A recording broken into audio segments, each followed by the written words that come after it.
لیکن در جامعه ترمیزی آمده است که آیشه مادرمان این جاگه خوش نقل کرده. گفته است تا زمانی که ما با پیامبر همخوابه میشیدیم نه وای از من میدید نه من از وای میدیدم.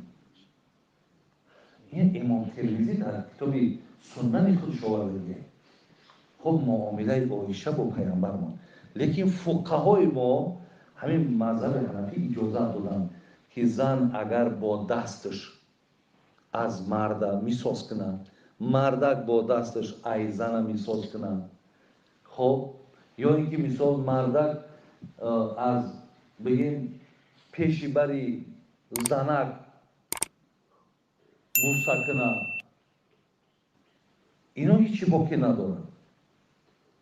من زور میاد نمیتونم خیلی بفهمونم، زیرا که این سخنهایی هستن برادر عزیز که فردا اینها را گوش میکنن یگان خیری نمیاد در راستای من شخصا. لیکن من مقابل همون طرز خانه‌داری هستم که امروز برای مردم دلیل و حجت میکنن. برادرای عزیز، همین شیخ صدی یک شعر زیبا داره، میگه طیران مرغ دیدی؟ میگه وقتی مرغ در آسمان میبینی پریده سر لحظت میبری به من پریده بتونم. طیران مرغ دیدی؟ تو زی پایبند شهوت بدر آی تا ببینی طیران آدمیت. تا همین بنده شهوت نشه رنگ همون پرنده تن پرواز میکنی. یکی امروز ما همین شهوت شرانی مانند از همه بالا میدونیم. چند آدم ها وقتا قسم زنکا زنگ میزنن با آبی دیده بابای حاجی شوهر میگه که اگر همین کار نمیکنی داد نمیتونم.